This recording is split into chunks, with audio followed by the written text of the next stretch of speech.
आपकी हमारी फेवरेट मीना तारिक आ चुकी हैं, जो कि माशाल्लाह पाकिस्तान की ही नहीं, अब तो बैरून मुल्क भी इनके बिजनेस आइडियाज़ को, इनकी एंटरप्रेन्योरशिप की इनोवेशन को सराहा जा रहा है और लोग इनके मशवरों से इस्तेफादा कर रहे हैं। और हमारी खुशबख्ती कि ये 5 साल पहले का जो रिश्ता इन्होंने जोड़ा था राइजिंग पाकिस्तान से, वो आज तक कायम है और अभी भी सुबह सुबह उठ के आती हैं। गुड मॉर्निंग, अस्सलाम गुड वालेकुम। मॉर्निंग, वालेकुम अस्सलाम। क्या हाल है तोसी? बिल्कुल ठीक, बड़ी मतलब बड़ी इनोवेशन वाली जैकेट पहनी हुई है। हाँ, ये क्योंकि मैं इनोवेशन के बारे में बात करना चाहती हूँ, तो मैंने सोचा आज मैं कोई ऐसी चीज़ पहन के जाऊँ जो लोगों को थोड़ी डिफरेंट लगे और उससे भी कुछ आइडियाज़ आएँ बहुत उन लोगों खूबसूरत। को जो कि क्लोथिंग में काम कर रहे हैं पाकिस्तान में। एग्जैक्टली लेकिन अब देखते हैं कि आज के आपके लिए सवाल क्या है। बिल्कुल। और आमना और उनकी टीम मुझे बता रही है कि जी जल्दी जल्दी आपने तौसीक भाई चलना है, इसलिए कि निम्रा रफीक भी आ गई हैं। आज हम लाइव म्यूजिक भी क्रिएट करेंगे, ज़बरदस्त। लेकिन सवाल बहुत ज्यादा है। ठीक है। तो पहला सवाल फरा अलवी पाकपतन से, हमारी रेगुलर व्यूअर हैं, आपके लिए पहले भी सवाल जो गालिबन भेज चुकी हैं, या शायद फहद के लिए। फरा कहती है, बिजनेस करने के लिए क्या बुनियादी उसूल अपनाने चाहिए जिससे बचत भी हो, काम भी ज्यादा चले। असल में मैं गांव में रहती हूं जहां हमा वक्त हर चीज की जरूरत रहती है, बिल्कुल उसी तरह जैसे मुझे पैसों की जरूरत रहती है। फरा कहती है, भाई कोई $1 मिलियन एडवाइस आप दें। सबसे इम्पॉर्टेंट चीज़, और लोगों को ये इतना इम्पॉर्टेंट नहीं लगता, बट सबसे इम्पॉर्टेंट चीज़ ये है कि बिज़नेस वो करें कि जिसमें आपके दिल की कोई खुशी हो। यानी कि वो चीज़ बनाएं जिसको बनाने में आपको मज़ा आता है, वो काम करें जिस काम को करने में आपको मज़ा आता है। जब हम business for the sake of business करते हैं ना कि यार मुझे पता लगा है कंटेनर ख़रीद लें और उससे बड़े पैसे आ जाते हैं, ऑनेस्टली वो आप थोड़े टाइम के लिए कर सकते हैं, मगर बिज़नेस जितना मुश्किल है ना, आपको ज़रूरी है कि आप कोई ऐसी चीज़ करें जिसमें आपको खुद कोई आपका पैशन उससे कनेक्टेड हो, आपका टैलेंट उससे कनेक्टेड हो, कोई आपकी अपनी मतलब आपका जो वाई है ना कि मैं ये क्यों कर रही हूँ, वो आपका जो है ना वो बड़ा स्ट्रांगली रिलेट करना चाहिए बिजनेस से। तो इनके इलाके में अगर बहुत सारी डिफरेंट चीज़ों की ज़रूरत है, तो इनको आइडेंटिफाई करने की ज़रूरत है कि वो कौन सी ऐसी चीज़ है जिसके साथ ये खुद डीपली कनेक्ट कर सकती है, कोई ऐसा मसला जिसको ये खुद रियली सॉल्व करना चाहती हैं, और फिर उसके अराउंड सोचें कि अच्छा मैं क्या ऐसा बिल्ड कर सकती हूँ, क्या ऐसा मैं क्रिएट कर सकती हूँ जिसके लिए लोग मुझे पैसे देने को तैयार होंगे। यानी अगर मैं पकौड़ों की रेडी लगाता हूँ, तो ये क्या माशरे का मसला है कि माशरे को, सोसाइटी को पकौड़े चाहिए और वो मसला हल कर रहा हूँ? मतलब ये मुझे समझ नहीं आई। अगर मैं पकौड़ों सोशल कॉज हाँ का बिजनेस से क्या ताल्लुक? सोशल कॉज वो बेशक ना हो, वो कॉज होना चाहिए। देखिए अगर आप पकोड़े लगाते हैं ना, तो हो सकता है आपको पकोड़ों के बारे में कोई चीज़ खुद फैसिनेट करती हो, या पकोड़े नहीं, आपको फूड इन जनरल अच्छा लगता हो, आप फूडी हो, आपको खाना बनाना अच्छा लगता हो, आपको खाना बनाने में मज़ा आता हो। क्योंकि अगर आपके इलाके में पकोड़ों की रेडी नहीं है और आप पकोड़ों की रेडी लगा लें, मगर आपको कुकिंग जहर लगती है, तो कुछ टाइम बाद वो चीज़ आपको चुभने लगेगी। आपका अपना क्या ताल्लुक है, कनेक्शन क्या है आपका उस प्रोडक्ट से या उस सर्विस से। हमने बहुत सारे अपने इर्द गिर्द भी लोग देखे होंगे जो मुसलसल बिजनेस चेंज करते रहते हैं, एक काम करते हैं थोड़ी देर में बोर हो जाते हैं, दूसरा काम करते हैं थोड़ी देर में बोर हो जाते हैं। वो इसी वजह से, वो जो बोरियत है ना, वो बुनियादी तौर पे इस वजह से होती है क्योंकि उनका अपना कनेक्शन नहीं होता उस काम से। इंटरेस्टिंग। अच्छा जी, सामिया है डिस्ट्रिक्ट अटक से। मीना बाजी, कैंडल्स का बिजनेस पाकिस्तान में चल सकता है या नहीं, और अगर चल सकता है तो कितने % चांसेस हैं? बहुत अच्छा चल सकता है पाकिस्तान में कैंडल्स का बिज़नेस।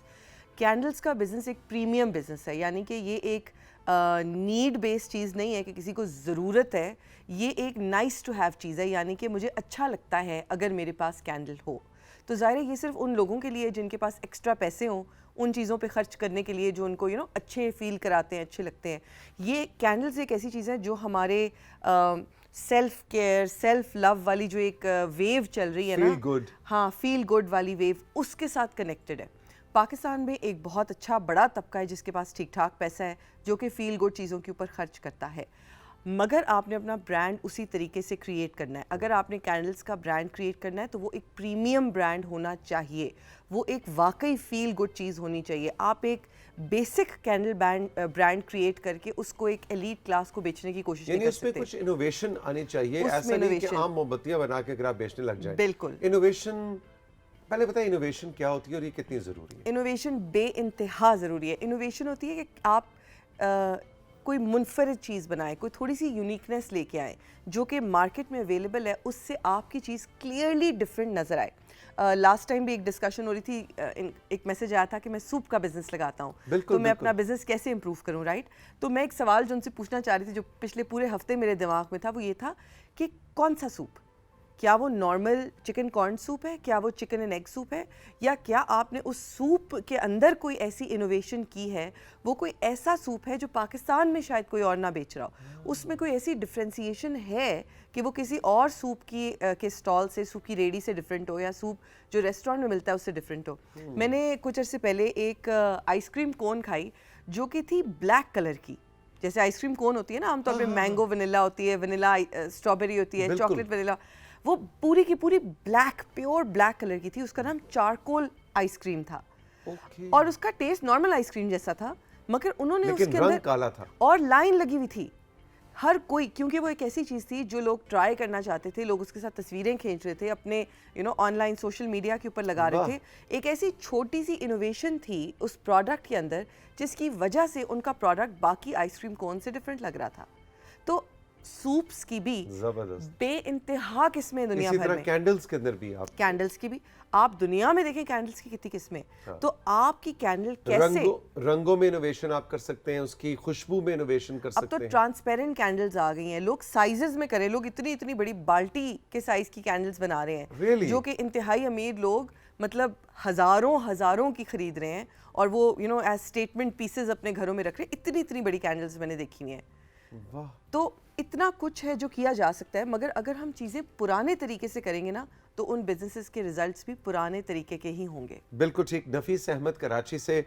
मीना बाजी छोटे पैमाने पर कारोबार को कामयाब करने की मीनाकारी बताती हैं, वो भी ऐसे मशवरों के साथ। मीना बाजी क्या खुद भी किसी कारोबार की नेनाकारी से वाबस्ता है? जी जी बताएं जी, आपका अपना भी कोई बिजनेस है? मेरा अपना भी एक बिजनेस है। एक्चुअली मेरा जो बिजनेस है उसमें हमने एक ऐप बनाई है जो कि स्मॉल बिजनेसेस को उनकी अकाउंटिंग और फाइनेंशियल मैनेजमेंट करने में हेल्प करती है। यानी वही काम जो कि आप राइजिंग पाकिस्तान में आके करती हैं। बिल्कुल। वो उसी तरह से आप लोगों को हेल्प करती हैं। बिल्कुल। कि वो अपने छोटे कारोबार को कैसे बेहतर कर सकते हैं। बिल्कुल। इमरान न्यू एयरपोर्ट से, बिजनेस शुरू करने के लिए किसी से सरमाया उधार लेना और उससे बिजनेस शुरू करना कैसा आइडिया है? क्या ये दुरुस्त अमल है? मेरे ख्याल में नहीं। मेरे ख्याल में बिजनेस स्टार्ट करते हुए आपको खुद छोटे छोटे टेस्ट करके, छोटे छोटे ट्रायल करके स्टार्ट करना चाहिए, और उसके बाद आपको उसको बिल्ड अप करने के लिए, स्केल अप करने के लिए अगर सरमाए की ज़रूरत हो तो आपको सरमाया लेना चाहिए।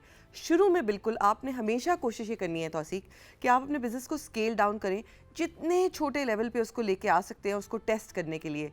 मतलब हमने भी जब अपनी ऐप बनाई थी तो हमने पहले उसकी एक छोटी सी वर्जन बनाई थी, एक बिल्कुल बेसिक वर्जन बनाई थी जिसको हमने टेस्ट किया कि मार्केट में चलती भी है कि नहीं। फिर हमने उसको इम्प्रूव करने के लिए, उसको रीडिज़ाइन करने के लिए, उसको स्केल करने के लिए, मार्केट करने के लिए सरमाया लिया। यानी बुनियादी तौर पे पहले पैसे इकट्ठे कर लें, पता नहीं चले ना चले वो उधार अलहदा आपके ऊपर चढ़ जाए। उधार में तो खास तौर पे, क्योंकि वो आपको वापस भी करना पड़ता है। वो कहते हैं उधार मोहब्बत की कैंची है। उधार आपकी बड़ी चीज़ों की कैंची हो सकता है। मसला ये है, राइट, अगर आप फंस जाएं, और आजकल तो इंटरेस्ट रेट्स और ज़्यादा हाई हैं, अगर आजकल आप किसी से उधार ले लें तो आप बड़ी बुरी तरीके से फंस सकते हैं, राइट। तो आपने कोशिश ये करनी है कि आप उधार ना लें, आप शुरू में सिर्फ टेस्ट करें चीज़ को, अपने आइडिया को, और फिर उसके ऊपर मज़ीद काम करने के लिए या उसको स्केल और उसको मार्केट करने के लिए अगर आपको पैसे चाहिए हो तो आप ज़रूर लें। बिल्कुल ठीक। अच्छा जी, साइमा क्यानी रावलपिंडी से, मैं घर पर होममेड सोप बनाती हूँ। अच्छा। सोप की क्वालिटी बहुत अच्छी है। मैं अपने बिजनेस को किस तरह से ज्यादा कर सकती हूँ, प्रमोट कर सकती हूँ? सो ये भी कैंडल बिजनेस की तरह का बिजनेस है, राइट। होममेड सोप भी अब एक लग्जरी प्रोडक्ट में आता है। वो उसके साथ भी कुछ फीलिंग्स या कुछ इमोशंस जो हैं वो वाबस्ता है, एसोसिएटेड है। Feel good, self care, self love, organic life, all natural, chemical से दूर रहना, होलसम गुडनेस, ये भी एक प्रीमियम बिजनेस है और इसको एक प्रीमियम बिजनेस की तरह मार्केट करने की ज़रूरत है। जिसका मतलब सिर्फ मार्केटिंग इटसेल्फ नहीं है, इसकी पैकेजिंग भी प्रीमियम होनी चाहिए। आपके बिजनेस का नाम, आपके ब्रांड के कलर्स, आपकी जो ओवरऑल ब्रांड की पर्सनालिटी है वो सारी की सारी प्रीमियम और हाई एंड लगनी चाहिए। उससे ये फीलिंग आनी चाहिए कि वो एक मतलब एक यूनिक, एक एक्सपीरियंशियल, एक हाई एंड चीज़ है। जब आप वो ब्रांडिंग ठीक करेंगे ना तो आपको मार्केटिंग करना एक्चुअली आसान हो जाता है। मीना, जी। इतना जबरदस्त सवाल आया है अच्छा, ओहो हो, मुझे कि करना चाहिए। मतलब मुझे तो लुत्फ आ गया इस सवाल पे। अब मुझे अच्छा। नहीं, मैं बड़ा इंटरेस्टेड हुई जानने में कि आप इसका जवाब क्या देती। ठीक है। ओकाड़ा से सवाल आया, अच्छा अच्छा अच्छा। सादिया ने भेजा है। मैं लंबा सा सिप ले रही हूँ, पता है ना आपको, जब जवाब ना आता तो बंदा लंबा सा सिप लेती देती सोचे कि मैंने क्या जवाब देना क्या है। जवाब देना, आप लंबा सा सिप लें। सादिया ओकाड़ा से कहती है, मीना बाजी, गांव में बिजनेस करना इस्लामाबाद, लाहौर, कराची, पेशावर जैसे बड़े शहरों में बिजनेस करने से ज्यादा मुश्किल है। बिल्कुल। बाजी, बात यह है कि मेरे गांव में एक दुकानदार जो माशी तौर पर बहुत मजबूत है, खुद भी पैसे वाला है, तो खरीदारों को ज्यादातर चीजें उधार पर देता है। मेरे भाई और मैंने मिलकर उसी चीज की दुकान खोली है जिस चीज की उसकी दुकान है, लेकिन हम उधार नहीं देते, तो ग्राहक हमारी तरफ नहीं आते, वो उसकी दुकान की तरफ जाते हैं जो उन्हें उधार देता है। हालांकि हमारे पास चीजों की क्वालिटी भी बेहतर है उस दुकानदार से। इसका क्या हाल है? अच्छा, आपने देखिए, अच्छा सवाल है और मुश्किल बहुत अच्छा सवाल है। आपने क्लियरली बताया कि एक कंपेटिटर है जो आपके साथ कंपटीशन में है और उसके पास रिसोर्सेज आपसे ज़्यादा हैं। यकीन माने ये मसला इनके गांव का है, मगर ये दुनिया की बड़ी बड़ी कंपनीज में भी यही होता है कि एक मेगा कॉरपोरेशन होता है बड़ा सारा, जो वही काम कर रहा होता है, उसके पास पैसे बहुत ज़्यादा होते हैं, और वो अपने से छोटी कंपनी जिसकी जेब में पैसे कम होते हैं उसको वो दबा रहा होता है या उसको डुबोने की कोशिश कर रहा होता है ताकि वो बंद हो जाए। दूध की कंपनी है, बहुत बड़ी बड़ी कस्टर्ड की कंपनी है, ट्रांसपोर्टेशन कंपनी है, बहुत बड़ी बड़ी, कंपनी है, हर किस्म की बड़ी बड़ी कंपनीज हैं, उनमें बिल्कुल कंपटीशन ऐसे ही प्ले आउट करता है हमेशा। ठीक है, बल्कि अभी तो वो सिर्फ उधार दे रहे हैं, यानी कि वो फाइनेंसिंग कर रहे हैं, लोगों की लोन्स दे रहे हैं, राइट। हो सकता है वो अपनी प्राइसेस भी कम कर दे, इसको प्राइस वॉर कहते हैं, कि वो आपसे कम प्राइस पे, क्योंकि वो अगर लॉस में भी बेचेगा, वो 2 महीने प्राइस कम करके लॉस में भी बेचेगा तो वो डूबेगा नहीं, उसकी तो जेब में पैसा है और अपने क्लाइंट्स बना लेगा। पर अगर आपको उनसे कम्पीट करने के लिए प्राइस कम करनी पड़ी तो फिर आप डूब जाएंगे। जब ऐसा सिनेरियो ना, तो उसमें 2 चीज़ें इंपॉर्टेंट होती हैं। एक तो ये कि जो इन्होंने कहा कि मेरी क्वालिटी बेहतर है, हमेशा आपने प्ले क्वालिटी पे ही करना होता है, आपने कभी प्राइस पे या पैसों पे प्ले ही नहीं करना। जो मेरे पास रिसोर्स नहीं है उस पे मैंने जंग नहीं लड़नी, जो रिसोर्स जो मेरे पास जो बंदूक मेरे पास है मैंने उसको लेके जाना है आगे, राइट। सो अगर क्वालिटी मेरी बंदूक है तो मैंने उसी को आगे लेकर जाना है, उसी को पेश रखना है। मगर बात यह है कि आप क्वालिटी को शो कैसे कर रही हैं अपने यूज़र्स को, आपका जो एंड कस्टमर है उसको वाकई ये एक तो नंबर 1 आपकी क्वालिटी क्या वाकई बेहतर है, और नॉट थोड़ा बहुत बेहतर, बट क्या वो सब्सटेंशियली बेहतर है कि नहीं, क्या वो इतनी बेहतर है कि किसी अंधे को भी नज़र आ रहा है कि यार इस चीज़ और इस चीज़ की क्वालिटी में बेहतर है। अगर मेरी जेब में पैसे नहीं है तो मैं इस बंदे से ख़रीदूँ, मगर जब पैसे हों तो फिर चीज़ इसी से लेनी चाहिए। Number 1, right. नंबर 2, अच्छा, और वो जो कन्वे करना है उसमें आपकी सारी मार्केटिंग स्ट्रैटेजीज़ आ रही हैं, उसमें आप कैसे लोगों को इनवाइट करें कि वो आपकी चीज़ टेस्ट करें, क्या आप लोगों से टेस्टिमोनियल ले सकते हैं, जो कोई आपसे ख़रीदता है क्या आप उसको किसी तरीके से इंसेंटिवाइज कर सकते हैं कि वो और लोगों को आपके बारे में बताए, आप किस तरीके से लोगों को इस पॉइंट तक ला सकते हैं कि उनको आपकी क्वालिटी का पता चले। पर नंबर 2, एक जो जनरल एडवाइस होती है वो ये होती है कि ऐसे सिनेरियो में आप अपने प्रोडक्ट को ही चेंज करने की कोशिश करें। अच्छा, आप या तो ऐसी चीज़ लेकर आएं जो उसके पास नहीं है, या ऐसी चीज़ लेकर आएं जो क्लियरली उससे डिफरेंट है। अगेन इनोवेशन करने की कोशिश करें। अगर आप कपड़े का कारोबार कर रहे हैं और उसके पास भी कपड़ा है और आपके पास भी कपड़ा है, क्या आप कपड़े के अंदर कोई ऐसी डिफरेंशिएशन लेके आ सकते हैं, कोई ऐसा वैल्यू ऐड दे सकते हैं जो वो इस वक्त नहीं दे सकता, और वो पैसे से कनेक्टेड नहीं है, हो सकता है वो एफर्ट से कनेक्टेड हो सकता है वो पैकेजिंग से कनेक्टेड हो सकता है वो ब्रांडिंग से कनेक्टेड हो, राइट। हम प्राइस पर प्ले नहीं कर सकते क्योंकि वो पैसे से कनेक्टेड है, हम प्रमोशंस नहीं रन कर सकते, हम उधार नहीं दे सकते क्योंकि आपके कंपेटिटर के पास पैसा है। बिल्कुल, तो आप उससे उस मैदान में जंग नहीं कर सकते। आपने ऐसा मैदान ढूंढना है जिसमें आप जीत सकें, राइट। क्या आप ऐसी एफर्ट लगा सकते हैं, क्या आप कहीं से कोई ऐसी चीज सोर्स कर सकते हैं जो वो नहीं कर सकता, जो आप उससे पहले इंट्रोड्यूस कर सकते हैं। ओकाड़ा से सादिया, बहुत अच्छा आपका सवाल था और मुझे खुशी है, जबरदस्त सवाल था, हाँ, कि मीना ने इतनी तफसील से जवाब दिया, क्योंकि सिर्फ सादिया को जवाब नहीं मिला मीना, बहुत से ऐसे हमारे देखने वाले जो सवाल नहीं भेज पा रहे, क्योंकि बहुत ज़्यादा सवाल आ रहे हैं। अपना आमना और उनकी टीम के लिए मुमकिन नहीं है कि तमाम सवाल जो है प्रोग्राम में शामिल करें, लेकिन हर जवाब के अंदर आपके लिए भी जवाब और मशवरा मौजूद है। शबनम, दीवान शरीफ पलंदरी, ओहो, पलंदरी से सवाल आया जी। मेरा सवाल मीना बाजी से बिजनेस से हटकर है और वो ये कि मीना बाजी के वालिद का नाम क्या है? अच्छा। क्योंकि हमें शक पड़ रहा है कि वो जिनकी बेटी है वो भी एक मशहूर आदमी है पीटीवी के ड्रामों के हवाले से। जी, डॉक्टर तारिक रहीम शाह मेरे फादर का नाम है और वो पेशावर टीवी से तो उन्होंने बहुत ज़्यादा ड्रामे किए हुए हैं और आई थिंक उसके बाद लाहौर टीवी वगैरह से भी उन्होंने किए हैं और अब इस्लामाबाद से काफ़ी सारे ड्रामों में वो आए हैं। रिसेंटली सिनफिया हन से पहले कौन सा वाला ड्रामा था, एक जो आर्मी के उससे कनेक्टेड था, आपको आई डोंट नो, आपको सैफी हसन अहदे साहब का वफा? अहदे वफा, अहदे वफा में भी थे, बहुत सारी फिल्मों में भी थे, आजकल भी किसी चैनल पे आ रहे हैं वो, आई थिंक किसी ड्रामे के अंदर। तो देखिए भाई, ये तो सही, मतलब दीवान शरीफ पलंदरी से शबनम, आपने बिल्कुल सही गेस किया। पलंदरी कहाँ पे है? ये आज़ाद कश्मीर में है पलंदरी? बिल्कुल। आई थिंक मेरी मदर इन लॉ का गांव है पलंदरी, इसलिए मैं कह रही हूँ ये वर्ड, ये बड़ा जगह सुना बहुत सुना सुना सा सुना लग रहा है मेरे ख्याल में, जो है ना जी, क्योंकि मेरे जी जो बिल्कुल, हस्बैंड की आपने फैमिली बिल्कुल है सही वो पहचाना कि मीना के वालिद जो है वो बड़े ज़बरदस्त एक्टर हैं और बड़े हैंडसम और वेल स्पोकन इंसान है। वैसे उनको भी एक दफ़ा मैंने तुम्हें असाइनमेंट दी थी मीना, हाँ, कि उनको ज़रूर, हमने आप शो में उनको बुलाना है। बिल्कुल बिल्कुल आप उनको वो भी बुलाना तुम्हारी चाहें तरह तो बहुत मैं उनको, नखरेले है मेरे ख्याल है वो। नहीं नहीं, तो आराम नखरेले वो नहीं है, बल्कि वो तो गपशप लगाने के बड़े शौकीन हैं। आप बताएं तो मैं बस उनको ठीक है, ज़रूर। डन हो गया जी।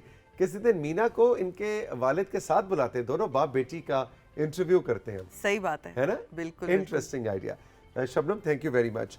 अच्छा जी, साइमा क्यानी का सवाल हो गया। फिजा का रहता था जी। मियाँ वाली से, मैं वैसे तो मज़ामीन लिखना और शायरी करने का काम करती हूँ, यानी ये एक राइटर है ठीक है, और एक पोइटेस है, ठीक है। लेकिन इस स्किल को प्रॉपर आगे लेकर जाना चाहती हूँ। क्या इंटरनेट पर अपलोड करूँ अपनी नज़में, अपनी राइटिंग्स? क्या लोग पढ़ेंगे? क्या मुझे इससे पैसे कमाने का मौका मिल सकता है? बहुत ज़्यादा ज़रूरी है कि आप इंटरनेट पे अपलोड करें।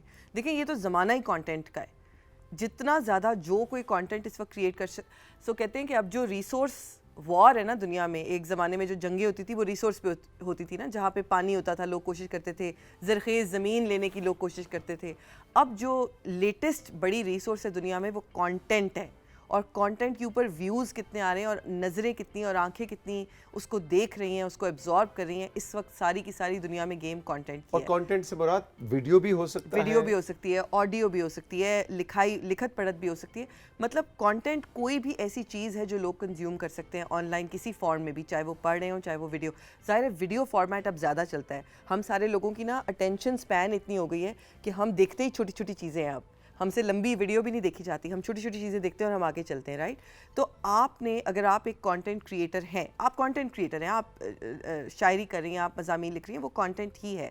जब तक आप उसको लोगों के आगे नहीं डालेंगी और कॉन्स्टेंटली नहीं डालती रहेंगी, यानी कि इनको मैं ये कहूँगी कि इन्होंने कम से कम हफ्ते में 3 से 4 दफ़ा कोई चीज़ पोस्ट करनी है और अपना पेज बनाएं, अपना प्लेटफॉर्म चूज़ करें कि वो कौन से प्लेटफॉर्म पे ज़्यादा लिखना चाहती हैं, कौन सा ऐसा प्लेटफॉर्म है जिस पे जिस किस्म की चीज़ें वो लिखती हैं वैसी चीज़ें लोग पढ़ना पसंद करते हैं या सुनना पसंद करते हैं या देखना पसंद करते हैं, और वहाँ पे वो अपना कंटेंट डालें और कोशिश करें कि उनको ज़्यादा से ज़्यादा व्यूज़ मिलें। अगर वो चाहती हैं कि वो कल को ड्रामे लिखें या वो कल को लोग उनको हायर करें चीज़ों के लिए, यकीन माने जितनी वो अपनी व्यूअरशिप अभी बढ़ा सकती हैं खुद, उतने चांसेस हैं कि कोई उनको डिस्कवर करेगा। और ये सिर्फ इनके लिए नहीं, अगर कोई गाता है उस सेम चीज़, अगर किसी को एक्टिंग का शौक है सेम चीज़, आपको जो भी चीज़ करने का शौक है आप उसको दुनिया के सामने लाएं। ये हमारी खुशकिस्मती है कि अब हमें वेट नहीं करना पड़ता ना कि कोई हमें चांस देगा तो हम दुनिया के आगे आएंगे। अब हम ये प्लेटफॉर्म्स यूज़ करके खुद से दुनिया के सामने आ सकते हैं, और जो जितना अपने आप को आगे करता है और लोगों को दिखाता है कि उसका क्या टैलेंट है, उतने चांसेस बढ़ जाते हैं कि दुनिया उसको ढूंढ पाएगी और लोग उसको चांसेस दे सकेंगे। Meena, thank you very much. हमेशा की तरह आज भी बहुत अच्छे आपके मशवरे थे और मेरा ख्याल है आप सब ने इस्तेफादा किया होगा मीना की बातों से। मुझे तो खुद बहुत मजा आया, इतने अच्छे सवाल आते हैं, बहुत अच्छे से। मेरा अब दिल ही नहीं चाहता टॉपिक लाने का, इतने अच्छे सवाल आते हैं कि मेरा हर दफ़ा ये, क्योंकि इसमें इतने टॉपिक्स कवर हो जाते हैं। एग्जैक्टली। पहले हम एक टॉपिक लेकर आया करते थे, मुझे याद है आपने खाते बनाने का तरीका भी एक दिन बताया। बिल्कुल हम एक टॉपिक पे बात करते थे। अब प्रॉफिट और लॉस और मतलब खर्चा और उसको कैसे कैलकुलेट कैसे करना है, ये बड़ी बेसिक सी चीजें बिल्कुल, थी। बिल्कुल। लेकिन अब आप देखिए कि लोग कितने अच्छे सवाल। जबरदस्त सवाल आते हैं। मीना जीती रहो, खुश रहो, all the Thank you. Best. हम राइजिंग पाकिस्तान में लेंगे एक छोटा सा ब्रेक, और ब्रेक के बाद जी निम्रा आ रही हैं, निम्रा रफीक, जो कि एक म्यूजिक प्रोड्यूसर भी हैं, म्यूजिक अरेंजर हैं, एक टेक्निकल साइड की भी बड़ी माहिर है, लेकिन गाती भी बहुत अच्छा है और बजाती भी बहुत अच्छा है गिटार। अभी ज़रा हम बिल्कुल इतने, मीना ने इतने मुबहम किस्म के बिजनेस के मशवरे हमें ये दिए हैं। मुबहम का क्या मतलब होता है तौसीक? आप ऐसे मुश्किल वर्ड्स यूज कर देते हैं जो ना मुझे समझ आए ना ऑडियंस को समझ आए। अच्छा, अभी ना मैं 3 मिनट पहले तुम्हारी उर्दू की तारीफ करने लगा। अच्छा, हाँ। नहीं नहीं, और साथ ही तुमने कहा मुबहम का क्या मतलब होता है? आपको सारी तारीफ वापस। मैं तो पठान हूँ, देखिए मेरी इतनी उर्दू भी बनती है अच्छी, ठीक है मेरी फैमिली पश्तो स्पीकिंग है, हाँ। तो मेरी इतनी उर्दू जो अच्छा, है वो अच्छी है। आप लोग घर मुबहम में- ना भी आए मुझे तो खैर है। घर में पश्तो बोलते हैं आप? मेरे पेरेंट्स बोलते हैं, हम लोग क्योंकि बड़े ही जो है वो इस्लामाबाद में ही बड़े हुए, तो फिर हमारी मतलब मुझे लेकिन आपको समझ आती पश्तो है, मुझे आती? पश्तो गाने भी समझ आते हैं, मुझे पश्तो पूरी समझ आती है, पर मुझे मेरी बोलने में जो है ना मेरी फ्लुएंसी थोड़ी सी टेढ़ी मेढ़ी हो जाती है, गड़मड़ हो जाती यानी है। कहीं कोई आपके खिलाफ बात कर रहा है और पश्तो में कर वो रहा है, मुझे आपको समझ आ जाएगी? जाती है। ओहो हो, मेरे खिलाफ बात नहीं कोई कर सकता पश्तो में। मुझे पश्तो समझ पूरी की पूरी आती है, सिर्फ बोलते हुए थोड़ी सी हो मुबहम जाती का है। मतलब होता है, मुबहम का मतलब होता है एम्बिगुअस, अच्छा, जिसमें इबहम Complex, हो, अच्छा, ambiguous, कॉम्प्लेक्स हो, अच्छा, इबहम हो, इबहम, क्लैरिटी ना हो। अच्छा अच्छा अच्छा इबहम से निकला है मुबहम। अच्छा अच्छा। सो अब पता नहीं, मेरे लिए तो अल्फाज बड़े नॉर्मल और आसान आपने से कहाँ से इबहम सीखा है? ये किधर से आया आपको? पता नहीं, मतलब घर से ही, मतलब अब मैं क्या बताऊं इसका, ये जब सवाल बड़ा मुश्किल है कि मैंने लोगों को उर्दू मुश्किल, देखिए मुश्किल आसान कुछ नहीं होती, बात प्रैक्टिस की होती है कि हाँ, आप बिल्कुल, बिल्कुल। कौन से अल्फाज आम जिंदगी में इस्तेमाल कर रहे हैं। मसलन रश्क एक लफ्ज़ है, रश्क बहुत कम लोग, हसद इस्तेमाल करते हैं, हसद और रश्क में फ़र्क है। तो इसका भी, ये भी आपके असाइनमेंट है, आप ढूंढिए हसद और रश्क में क्या फ़र्क होता है। तो मुझे रश्क है मीना की कॉम्पिटेंस पे, Thank मुझे रश्क है कि ये कितनी काबिल है, थैंक यू, ठीक थैंक है यू। ना? तो बहुत बहुत शुक्रिया। अच्छा, एक दफ़ा फिर हम ब्रेक पे जाने की कोशिश करेंगे और अब मैं कोई ऐसा लफ्ज़ इस्तेमाल नहीं करूँगा जिससे मैं आपको रोक दूं और दोबारा हम कॉन्वर्सेशन स्टार्ट कर दें। हाँ, जी। निम्रा हमारे साथ होंगी कुछ देर में, निम्रा रफ़ीक, और कुछ म्यूज़िक खेलेंगे, लाइव म्यूज़िक क्रिएट करते हैं। ये है राइजिंग पाकिस्तान, रहिए हमारे साथ।